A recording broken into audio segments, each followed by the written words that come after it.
안녕하세요. 저는 경기도에 살고 예비 쌍둥이 엄마입니다.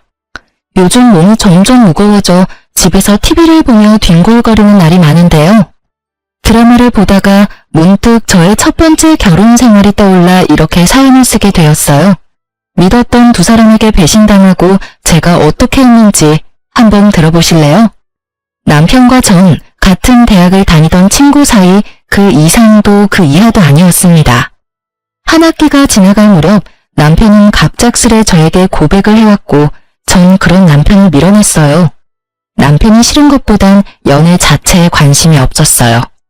누굴 만나고 사랑하고 또 헤어지고 그런 것들이 저에겐 그저 감정 낭비처럼 느껴졌거든요. 하지만 남편은 지치지 않고 제 곁을 지켜주었고 전 남편과의 선을 긋고 친구로 지내고 있었어요. 그러던 어느 날 남편을 포함해 친구들과 다 함께 점심을 먹으러 가는 길이었어요. 신호등을 건너려는 순간 음주운전 차량이 빠른 속도로 저에게 돌진했고 곁에 있던 남편이 저를 구하려다 다리를 크게 다치는 사고가 일어났어요. 다행스럽게도 수술은 성공적으로 끝이 났고 저는 남편이 일어날 때까지 곁을 지켰습니다. 아직도 기억이 나네요. 마취에서 깬 남편이 저를 보고 했던 첫 마디를요. 나 네 덕분에 군대는 안 가도 되겠어. 이 정도면 면제 아닐까? 그러면서 웃는데 이 남자 놓치면 안 되겠다는 생각이 들더라고요. 날 위해 목숨도 내놓는 남자. 이런 남자 놓치면 평생을 후회하겠다는 생각마저 들었어요. 남편과 저는 연애를 시작했고 졸업할 무렵에 남편과 저는 누가 먼저라고 할 것도 없이 취업에 성공했어요. 첫 직장이 생긴 25살에 저희는 무섭게 밀어붙여 결혼까지 성공했어요. 사회초년생이었던 남편과 저에겐 모아둔 돈이 있을 리가 없었고 시댁도 넉넉한 편은 아니었어요. 남편과 저는 원룸에서 시작하면 된다고 했지만 저희 부모님의 마음은 그렇지 않았죠. 우리가 돈이 없는 것도 아니고 있는데 왜 너희가 원룸에서 살아? 네 아빠랑도 이야기 다 끝냈으니까 잔말 말고 아파트 들어가서 살아. 우리 사위 혹시나 처가에서 집 사준다고 눈치 보거나 그러면 안 돼? 우리 사위는 내 딸 목숨 구해준 생명의 은인이자 새로 생긴 내 아들이니까. 앞으로 우리 철부지 딸 잘 부탁해. 엄마의 말씀 그대로 친정에선 남편에게 늘 고마워했기에 불만은커녕 기쁜 마음으로 40평대 신축 아파트를 마련해 주셨습니다. 가전 가구는 남편과 제가 모았던 돈으로 채우고요. 그래도 모자라던 것은 살면서 채워넣었어요. 연애 기간이 길었음에도 불구하고 가족이 된 남편은 또 다른 사람이더라고요. 하나부터 열까지 맞는 것이 어쩜 한 가지도 없는 것인지. 그래도 싸우거나 그러진 않았던 것 같아요. 눈만 마주쳐도 웃음이 터지니 어떻게 싸움이 되겠어요? 그런 저희를 보며 양가 어른들은 천생연분이 다름없다고 하셨었죠. 천생연분은 무슨 악연도 그런 악연이 없었는데 말이죠. 한창 노는 것이 좋았던 남편과 저는 제 친구 커플과 데이트를 즐겼어요. 10년지기 제 친구는 물론이고 친구의 남자친구도 같은 학교 같은 과여서 넷이 어색함 없이 잘 어울려 다녔죠. 주말엔 캠핑, 평일엔 퇴근 후 반주를 즐기며 함께 시간을 보냈었는데 어느 순간부터 친구 커플의 다툼이 많아진다 싶더니 결국 헤어지더라고요. 사건은 그때부터 시작되었어요. 지훈이가 헤어지재. 나 이제 어떻게 해? 나 아직 지훈이 많이 좋아한단 말이야. 하나야, 그만 울어. 그러다 쓰러지겠어. 밥은? 밥은 먹었어? 한 끼도 못 먹었어. 지금은 밥보단 술이 더 생각나. 나랑 같이 술 한잔 해줄 수 있어? 아, 남편도 있는데 뭘 이러나?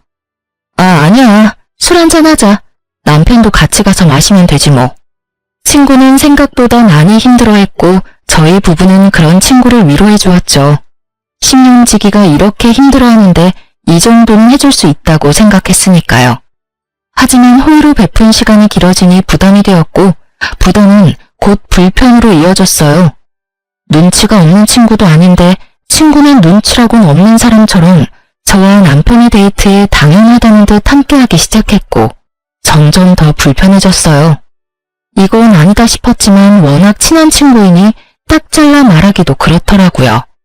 거기에다 처음엔 불편한 기색을 표하던 남편도 오죽하면 저러겠냐며 이해해주자고 하니 더욱 말을 꺼내기가 힘들었어요. 괜히 제가 나쁜 사람이 되는 것 같은 기분도 들었고요. 지금 같으면 그런 건 신경도 쓰지 않고 불편하다고 똑바로 말했을 텐데 그땐 전 어렸고 대처 능력마저 미숙했었죠. 그렇게 친구와 함께하는 시간이 많아지던 어느 날 더는 가만히 지켜볼 수 없는 일이 일어났습니다. 주말을 앞둔 금요일 저희 세 사람은 저녁을 먹으며 맥주를 한 잔씩 했고 적은 양은 아니었지만 그렇다고 취할 만큼 마신 것도 전혀 아니었어요. 남편과 친구를 알고 지낸 지가 몇 년인데 제가 그런 것도 모른다고 생각하지도 않고요. 기분 좋게 자리가 끝나고 남편과 친구는 먼저 나가고 저는 화장실이 급해 다녀오겠다고 했죠. 급한 볼일을 마치고 가기를 나섰는데 친구와 남편이 다정한 연인처럼 팔짱을 끼고 있는 것이 아니겠어요? 서로를 바라보며 다정하게 웃고 있는데 순간적으로 열이 확 오르며 눈이 다 튀어나올 지경이었어요. 저의 화를 돋운 건 어색함이라곤 찾아볼 수 없는 자연스러워도 너무 자연스러운 두 사람의 모습이었어요. 두 사람 뭐해? 팔짱은 왜 끼고 있어? 아, 춥기도 너무 춥고 술도 많이 마셨는지 어지러워서 네 남편 팔 좀 빌렸어. 괜찮지? 매미 우는 소리에 귀에서 피가 날 지경인데 춥기는 뭐가 추우며 평소 소주 3병도 거뜬히 마시는 애가 맥주 3병에 어떻게 어지럽기까지 한 건지 이해되지 않는 것 투성이었지만 긴 말에서 뭐 하나 싶었어요. 그래서 전 난색을 보이며 단호하게 말했어요. 아니, 싫어. 친하게 지내는 것까지는 괜찮은데 스킨십은 싫으니까 앞으로 조심해줬으면 해. 미안. 내가 생각이 짧았나 봐. 진짜 미안. 진심인지 아닌지 알 수는 없었지만 일단 제가 기분 나빠하니 냉큼 사과부터 하는 친구와는 달리 남편 놈은 친구 편을 들더라고요. 목에 핏대까지 세우면서요. 뭘 그렇게 예민하게 굴어? 당신한테 친한 친구면 나한테도 친구인데 친구끼리 팔짱도 끼고 그럴 수 있는 거지. 하나 민망하게 꼭 그렇게 말해야 해? 당신 이렇게 속 좁은 여자였어? 뭐? 속이 좁아? 지나가는 사람 붙잡고 물어봐. 내가 속이 좁은 건지 두 사람 행동이 잘못된 건지. 그리고 당신은 지금 누구 편을 드는 거야? 누구 편을 드는 게 아니라 상황이 그렇잖아. 당신이 그렇게 몰아세우면 우리가 꼭 무슨 짓 하다가 걸린 사람 같잖아. 그냥 그런가 보다 하고 넘기면 되는 일을. 이게 뭐야? 당신 때문에 분위기 이상해졌잖아. 왜? 찔려? 난 그저 스킨십만 자제해달라고 했을 뿐인데 왜 오버하고 난리야? 그리고 분위기 이상해진 게 내 탓이야? 당신이 목에 핏줄까지 세우면서 나서서 분위기가 더 이상해졌다는 생각은 안 해? 당사자는 하나도 미안하다고 하는데 왜 당신이 나서서 이 난리야? 나 진짜 기분 나빠지려고 하는데 계속 할 거야? 처음이었어요. 제가 그렇게까지 남편에게 언성을 높이며 화낸 것은요. 처음 보는 저의 모습에 이제야 사태 파악이 된 남편 놈은 말까지 더듬으며 상황 정리를 해보려 애쓰더군요. 아니 그게 아니라 여보. 내 말은 그러니까 괜히 별거 아닌 일로 두 사람 우정에 금이라도 갈까 걱정돼서 누구 편을 더 들고 그러려고 그랬던 건 아닌데 말하다 보니까 감정이 격해져서 나도 모르게 당신 기분 상하게 했어. 미안해. 졸지에 친구 앞에서 부부싸움까지 하는 꼴이 되어버린 저는 친구에게 다음에 보자는 짧은 인사를 남긴 채 집으로 돌아왔어요.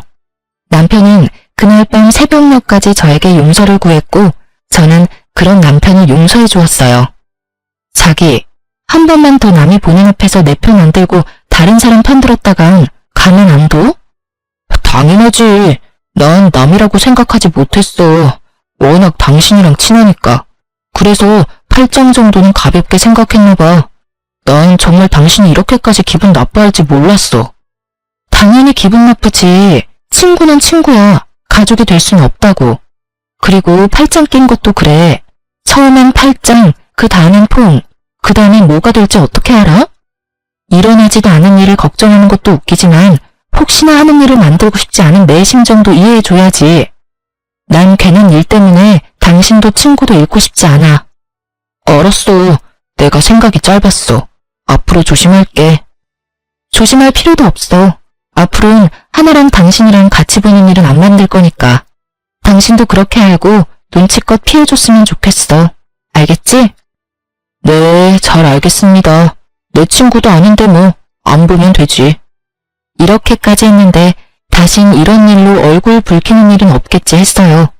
저는 앙금이 완전히 사라지지 않아 친구와 거리를 두며 지냈고 친구와 어울리지 않으니 남편과의 사이도 괜찮았어요. 아니, 오랜만에 둘만의 시간을 보내니 설레기도 하고 연애할 때 생각도 나는 것이 더 좋았어요. 그렇게 둘만의 시간을 보내며 친구와 거리를 두던 어느 날, 제 인생을 송두리째 바꿔버릴 사건이 일어났습니다. 전 그날따라 이상하리만큼 일이 잘 풀렸어요. 지금 생각해보면 그날은 저에게 운수 좋은 날이었던 것 같아요. 유명 소설 속 의미도 말 그대로의 의미도 되는 운수 좋은 날이요. 그날따라 월 마감 보고서도 한 번에 통과하고 버스 정류장에 도착하자마자 버스가 오고 심지어 지옥 같은 퇴근 시간에 신호 한 번 걸리는 일 없이 빠르게 집에 도착했죠. 혼자 콧노래를 부르며 현관문을 열었고 집안엔 당황하는 남편과는 상반되게 차분하게 소파에 앉은 친구가 있었어요. 두 사람 사이엔 거리가 꽤 있었는데도 왜인지 이상한 분위기에 화가 확 나더라고요. 거기에다 저도 없는 집에 남편과 함께 있는 친구. 여러분은 이해가 되시나요? 전 이해가 되지 않았고 표정 관리조차 되지 않더군요. 남편은 말을 더듬으며 무슨 말이라도 하려고 했고 전 남편의 말이 들리지 않았어요. 그게 아니라 무슨 상황인지 설명 좀. 오늘 온다는 말 없었잖아. 아니, 연락도 안 했잖아. 근데 왜 나도 없는 집에 이러고 있는지 설명이 좀 필요할 것 같은데.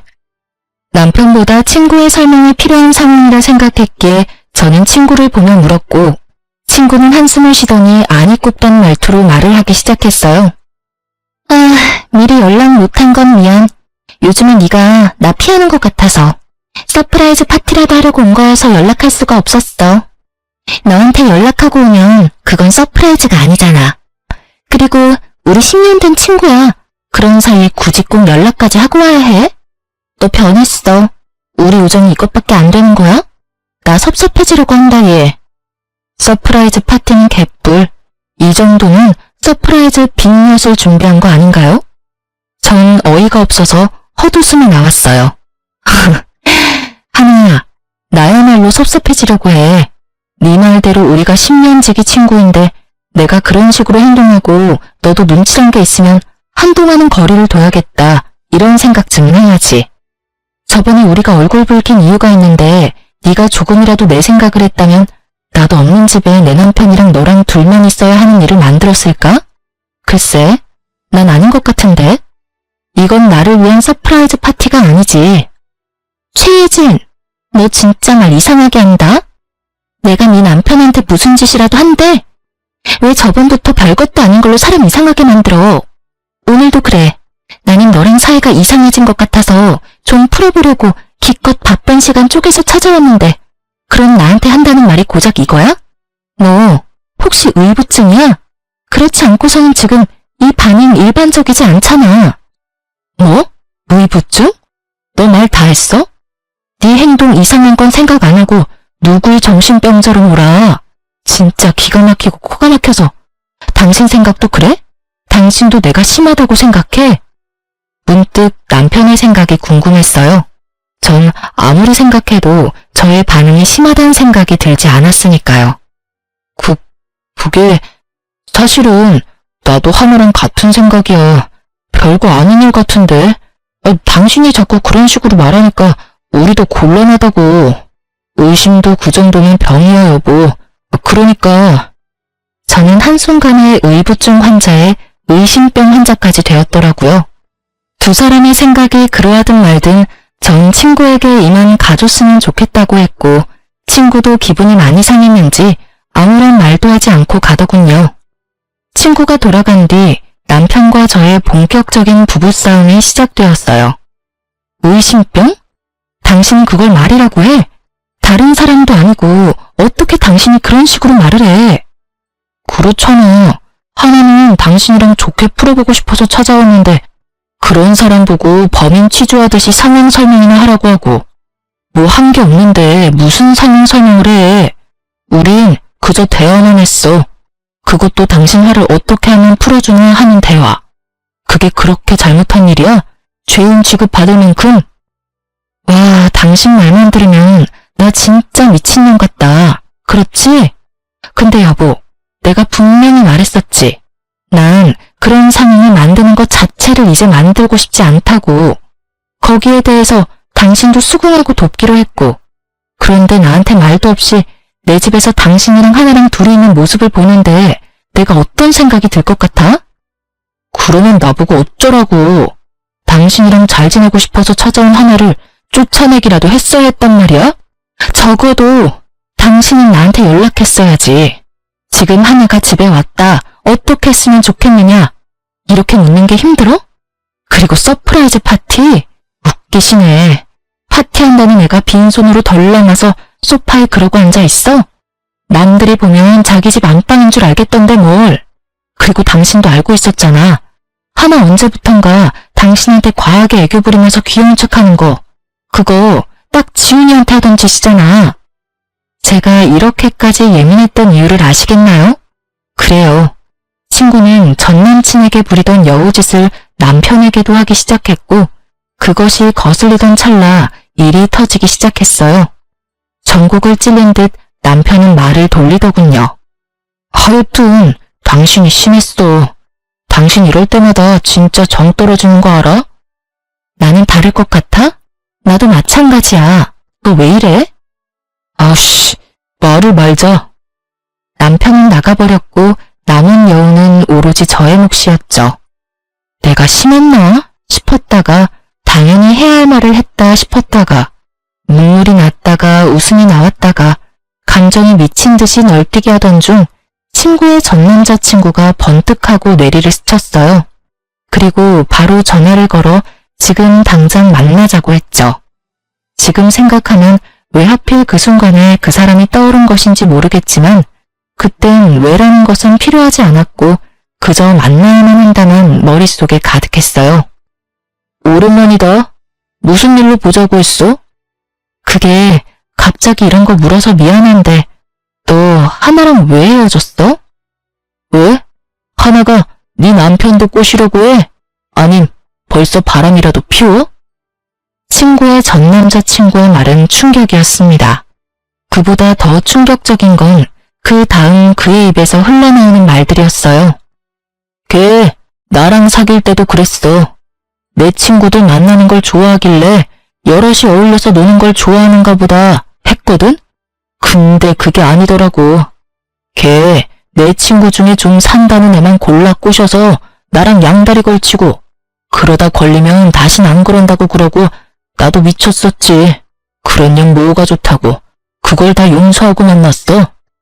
그러다 너희 부부하고 다니면서 이젠 그런 일은 없겠지 했었어. 설마 유부남한테 그런 짓을 하겠냐고. 심지어 너랑은 10년 된 친구라며.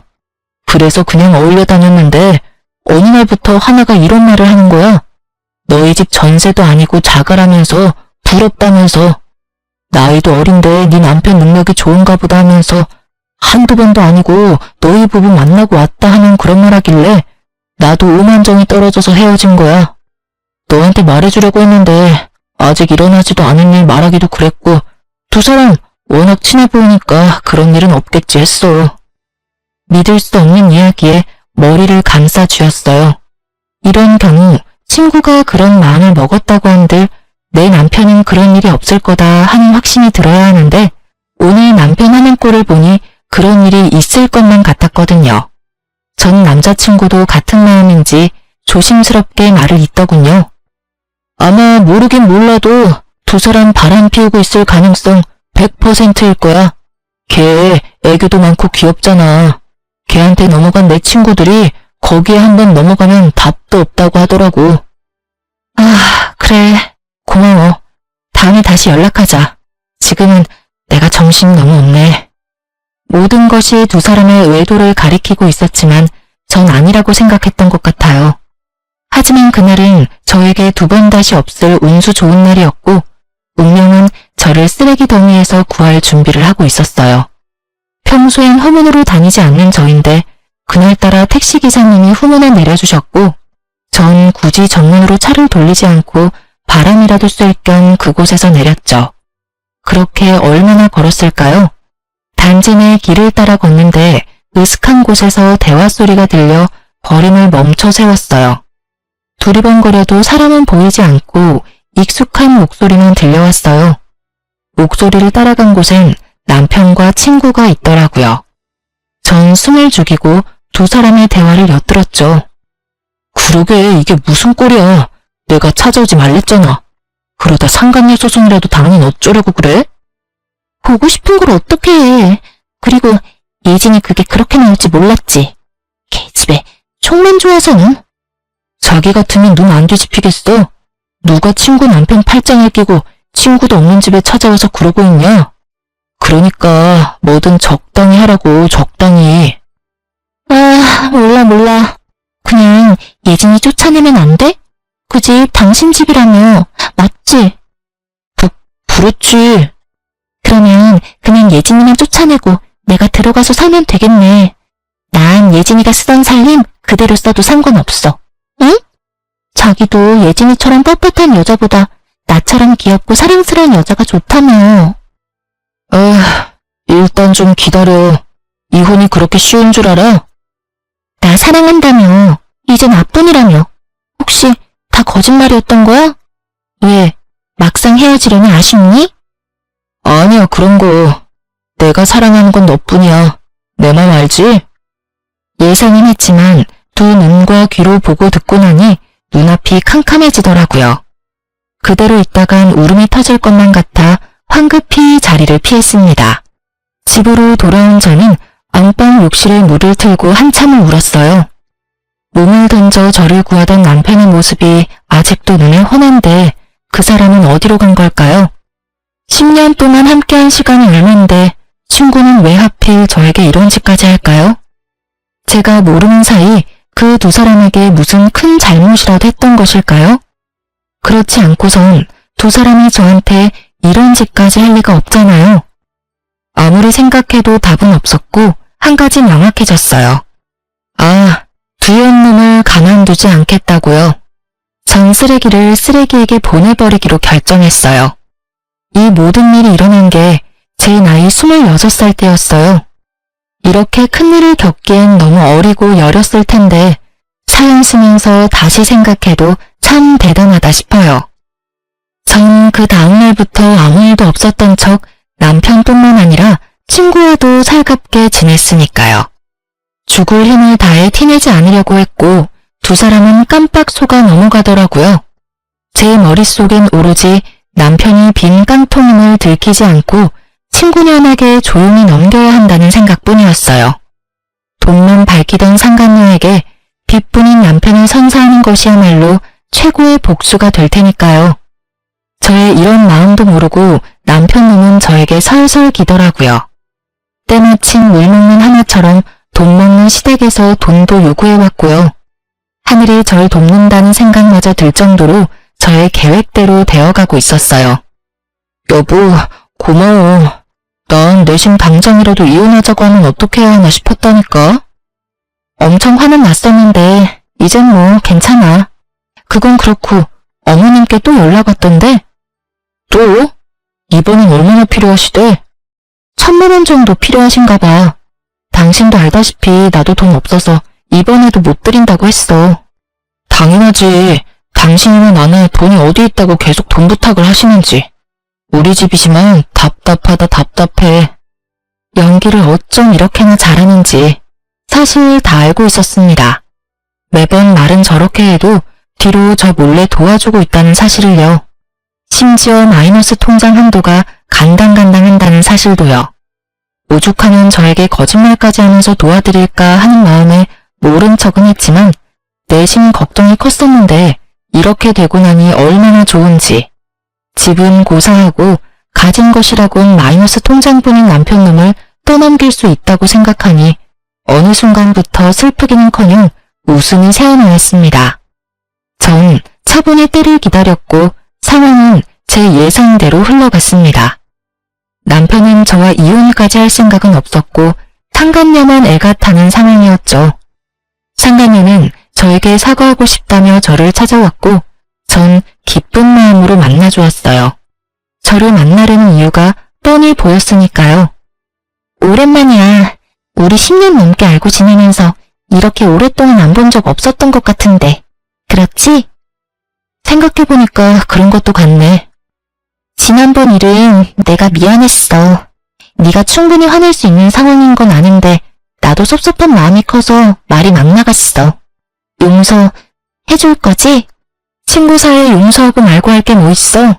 우리가 1, 2년 친구도 아니고 무려 10년 친구인데 그깟 남자 때문에 흔들릴 그런 얕은 우정은 아니잖아? 그렇지. 아, 정말 다행이다. 나 요즘 너랑 수다 못 떨어서 엄청 우울했거든. 오랜만에 수다나 왕창 떨자. 그래, 요즘 어떻게 지내? 자취방은 구했어? 우리 집 근처로 알아본다고 했었나? 제가 생각해도 전 너무 친절했어요. 상간녀가 말 꺼내기 쉽도록. 이토록 친절하게 판까지 깔아주었으니까요. 상간녀는 기다렸다는 듯 밝게 웃으며 준비해온 말을 꺼내더군요. 그렇지 않아도 알아보고 있는데 너희 집은 비싸지? 너희 집 보다가 원룸 보니까 영 눈에 안 차는 거 있지. 우리 월세 아니고 자가야. 그리고 내가 산 게 아니라 정확한 가격은 모르고. 남편은 알려나? 물어봐 줄까? 그런데 혼자 살기엔 너무 크지 않아? 큰 건 둘째치고 돈은 있어? 보증금은 어떻게 마련한다고 해도 월세 감당할 수 있겠어? 그냥 원룸 알아보고 돈 좀 더 모아서 아파트로 옮기지 그래. 그럴까 그럼? 그나저나 넌 가격을 모르는구나. 하긴 집은 남자가 해오니까 모를 수도 있겠네. 그나저나 네 남편 능력 진짜 좋다. 우리랑 나이도 같은데 아파트는 어떻게 장만했대? 그런데 너희 혹시 공동명이야?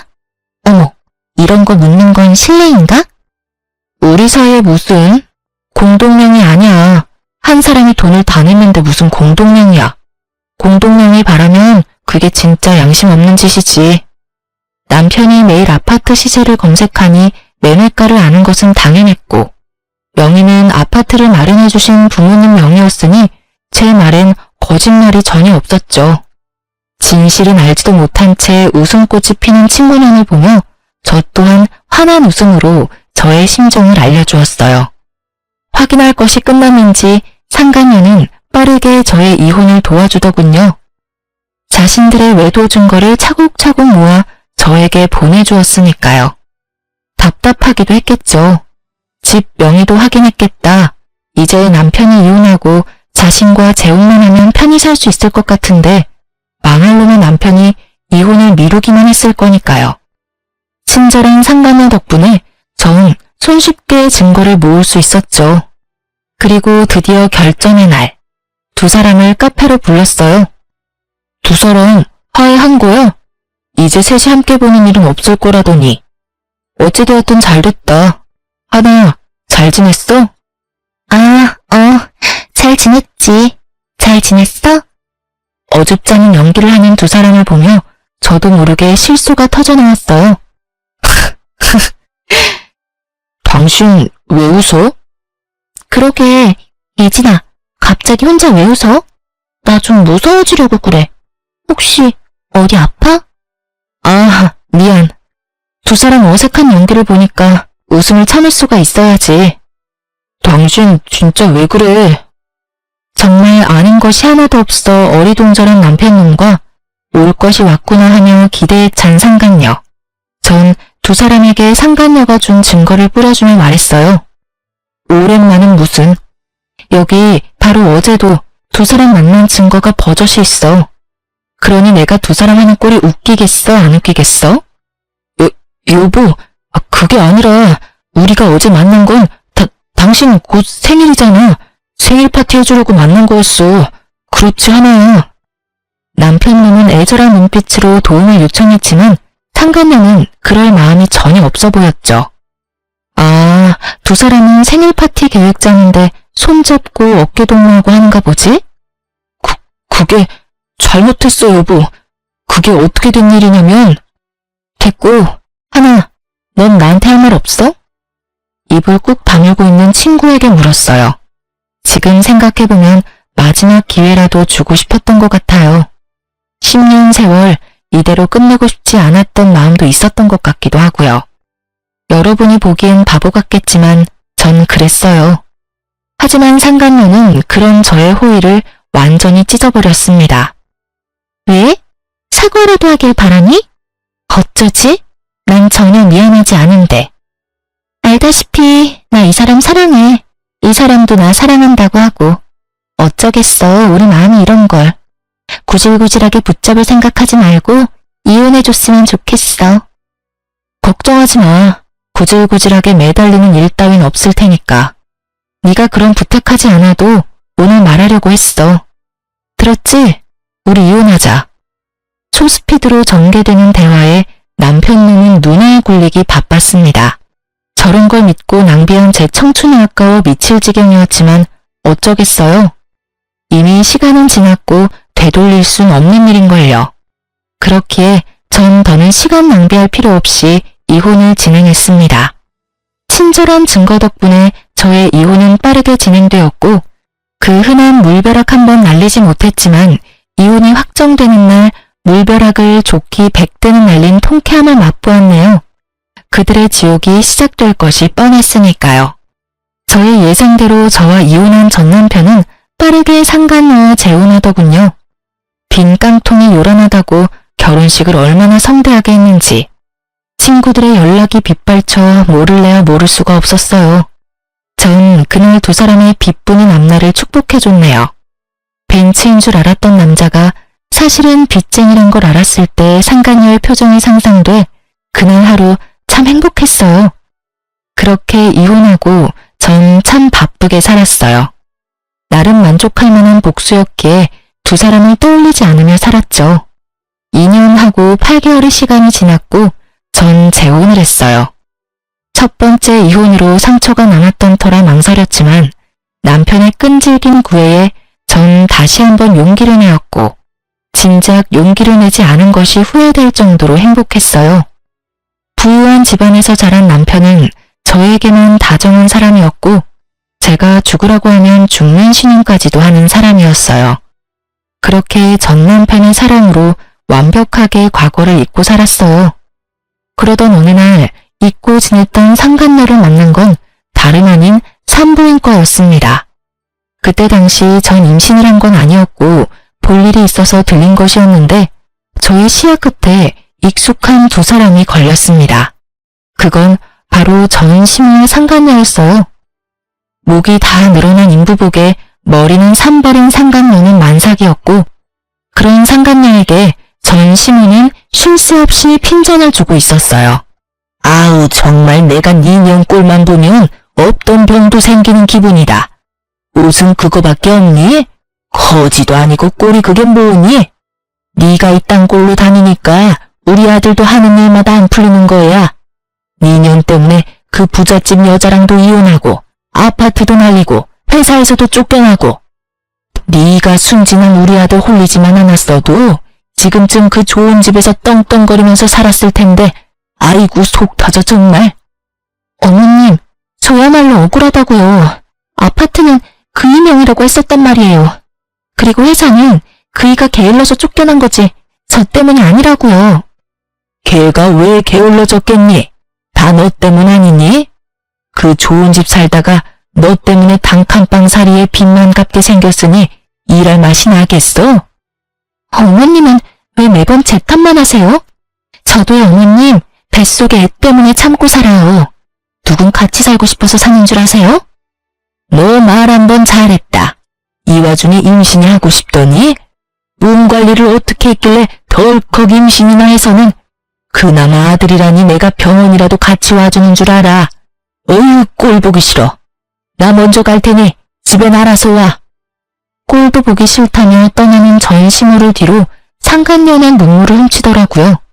그러다 문득 시선이 신경이 쓰였는지 주변을 둘러보는데 그 순간 저와 눈이 딱 마주쳐 버렸어요. 한눈에 저를 알아본 상간녀는 무서운 기세로 저에게 다가와 다짜고짜 따지기 시작했어요. 내 꼴이 우습니? 이게 다 너 때문이야. 나한테 왜 거짓말했니? 그때 네가 그 인간이 아파트는커녕 빚뿐이라는 말 한마디만 해줬어도 내가 이 모양 이 꼴로 살진 않았을 거 아니야. 이게 다 너 때문이라고.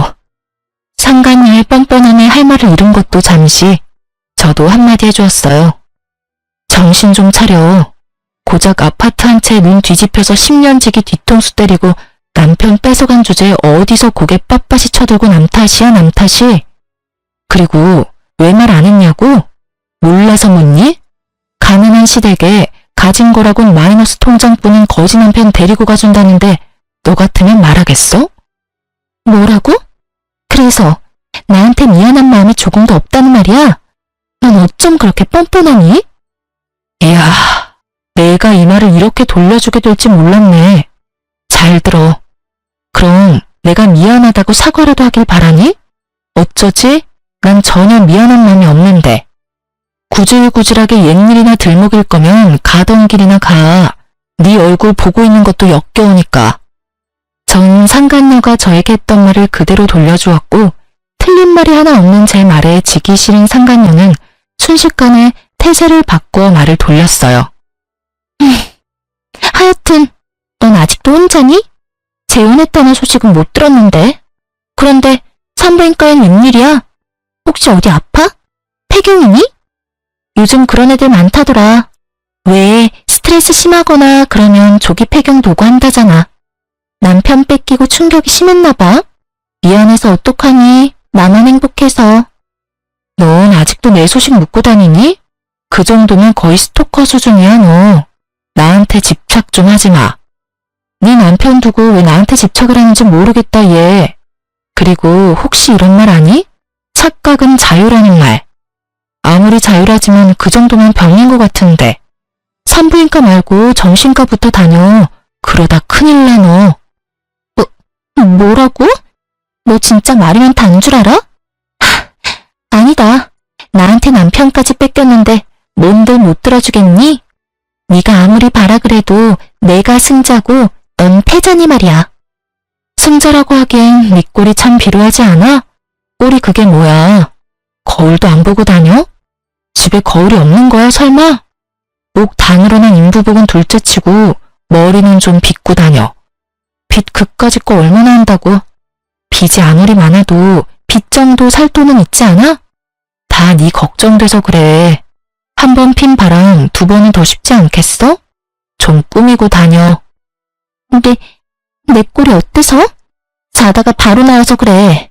그리고 우리 그이 나 얼마나 사랑하는데. 그러니 너랑 이혼하고 나한테 왔지. 돈이 좀 없어서 그렇지 나한테 얼마나 잘하는지 몰라. 이런 게 행복이구나 싶다니까. 얼마나 필사적으로 사랑받는 척 행복한 척을 하는지 불쌍할 지경이었어요. 상간녀의 필사적인 연기가 계속되던 그때 의사 가운을 입은 남자가 저를 불렀어요. 여보. 그래요. 제 남편은 산부인과 의사였고 남편을 보기 위해 병원에 잠시 들린 것이었어요. 적절한 타이밍에 나타난 남편이 얼마나 반가운지. 다정하게 저를 부르는 의사 남편을 본 상간녀는 많이 놀랐는지 그 쾌한 눈알이 튀어나오겠더라고요. 하긴 쾌한 눈알이 튀어나온다 한들 이상한 일은 아니었죠. 아직도 자신이 뺏은 전 남편을 잊지 못해 혼자 청승맞게 살고 있는 걸로 생각하고 있었을 테니까요. 그렇게 저를 위안 삼으며 그 지옥 같은 삶을 견뎠을 테니까요. 그런데 불행해야만 하는 제가 재혼한 것도 배가 아픈데 하필 그 남편이 의사이니 그 배알이 얼마나 꼬이겠어요? 이러려고 의사 남편과 재혼한 건 아니었는데 그날만큼은 가운 입은 남편이 그렇게 자랑스러울 수가 없었어요. 믿을 수 없는 사실에 상간녀는 개거품을 물며 절규하기 시작했어요. 아니야. 그럴 리가 없어. 넌 나한테 다 뺏기고 불행했어야지. 내가 누구 때문에 이렇게 사는데? 내가 왜 이렇게 살게 됐는데? 미친 사람처럼 상간녀가 울분을 토해내는 동안 제 곁으로 온 남편은 위험한 상황이라 생각했는지 저의 어깨를 감싸주더라고요. 그런 모습을 본 상간녀는 마지막 발악이라도 하는지 저를 모함하기 시작했어요. 안녕하세요. 저 예진이 친구인데 혹시 예진이가 어떤 애인지 알고 결혼하셨어요? 예, 아주 질 나쁜 애예요. 친구 남자친구 뺏는 거는 기본이고요. 남자친구 있으면서 조건 더 좋은 남자 나타나면 양다리 문어다리까지 걸치던 애였다고요. 조심하세요. 지금도 바람피고 있을지 누가 알겠어요? 원하는 바가 뭔지 모르는 건 아니지만 어림도 없는 일이었죠. 저희 남편이요. 절 1년 넘게 쫓아다녔거든요. 1년 넘게 같은 남자 거절하는데 과거사를 숨겼겠어요? 진작 내 과거가 이러해서 난 남자 만날 생각 없다고 귀에 못 박히게 말했어요. 그래도 제가 좋아 죽겠다고 해서 한 결혼이었습니다. 역시는 역시라고 남편은 흔들림 없이 그 모함을 돌려주더군요. 제가 바보인 줄 아십니까? 그 말도 안 되는 소리를 다 믿을 거라고 생각하신다니 그쪽 정신 상태가 어떤지 뻔하네요. 더는 모욕적인 말 듣고 싶지도 않으니 당장 나가주세요. 앞으로는 저희 병원은 환자로도 안 오셨으면 합니다. 저흰 환자도 가려가면서 받는 병원이라서요. 이렇게 말하며 남편은 간호사를 시켜 상간녀를 쫓아내버렸어요. 사실 자기 인생 자기 손으로 말아먹은 상간녀 꼴을 보고 싶긴 했었는데 막상 보고 나니 썩 통쾌하진 않더라고요. 이런 제 마음을 읽었는지 남편이 한마디 하더군요. 마음 쓸 필요 없어. 마지막까지 당신한테 다 덮어 씌우는 거 좀 봐. 아직 정신 못 차렸어, 저 여자. 어떻게 뱃속에 애까지 가진 여자가 심보가 그따윈지. 에휴, 그런 집에서 태어날 애가 불쌍하다 불쌍해. 당신 탓으로 생각할 필요도 없고 불쌍하다 생각할 필요도 없어. 자기 자리 자기가 찾아간 건데 뭐. 남편 말을 들으니 마음이 한결 편안해지더라고요. 그날 저녁 상간녀에게 제 소식을 들었는지 오랜만에 대학 친구에게서 전화가 왔어요. 덕분에 그들이 어떻게 나락으로 떨어지게 됐는지 자세히 알 수 있었어요. 오늘 그 배신자는 만났다며?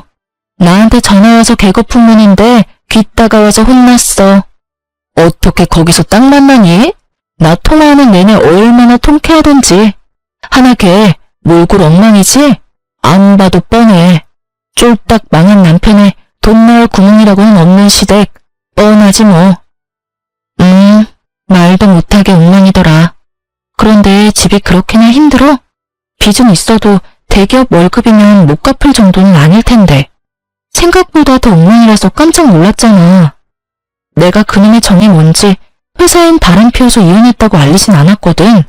아, 넌 아예 귀 닫고 살았으니 아무것도 모르겠구나. 네 전 남편 너랑 그렇게 이혼하고 하나랑 바로 결혼했잖아. 엄청 비싼 홀에서 결혼식 올렸는데 글쎄 그것도 다 대출이었고 너한테 준 위자료뿐 아니라 잠시만 살 거라고 하나 속여서 얻은 집도 다 대출이었어. 완전 빚잔치였지.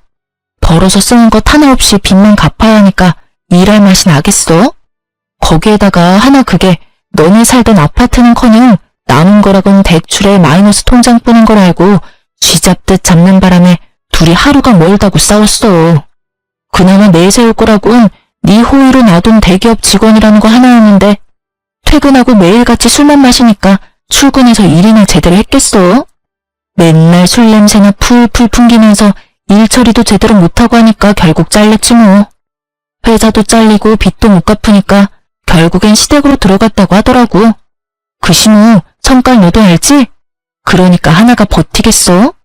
도저히 안 되겠다 싶었는지 이혼할 거라고 하더니 하필 그때 덜컥 임신을 해버렸지 뭐야. 이 와중에 임신이라니 부부 사이가 좋다고 해야 할지 참나. 하여튼 그 길로 이혼은 물 건너가고 그 꼴로 살고 있어. 천벌 받은 거지 뭐.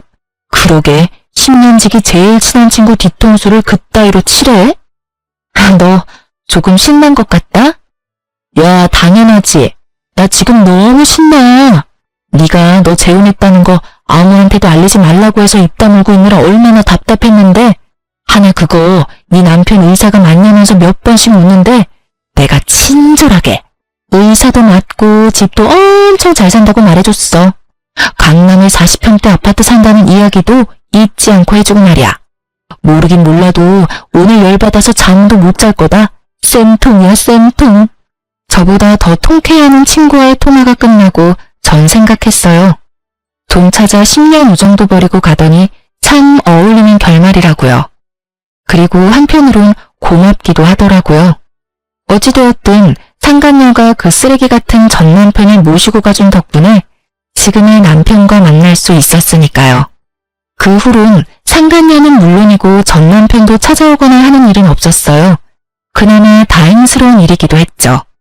내심 병원으로 또 찾아와 행패라도 부리면 어쩌나 했었거든요. 그 지긋지긋 악연들과 이렇게 끝이 났습니다. 이 일을 겪은 것도 꽤 오래됐네요. 제가 이제 30대가 되었으니까요. 남편과 전 잘 지내고 있어요. 여전히 제 말이라면 껌뻑 죽는 남편이라 아기 천사가 빨리 찾아왔어요. 그것도 하나가 아닌 두 천사가 제 뱃속에 자라고 있어요. 요즘엔 몸도 무겁고 조심하기도 해야 한대서 집에서 쉬며 태교에만 힘쓰고 있어요. 정말 웃긴 게 전 입덧이 없는데 남편이 입덧을 하고 있어요. 그 덕에 주변에서 팔출불이라 불리고 있죠.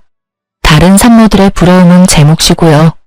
거기에다 어머님은 입덧하는 아들은 보이지도 않으신지 음식을 그렇게 해주세요. 남편은 냄새만 맡아도 구역질을 하는데 전 그러거나 말거나 잘 먹으니까요.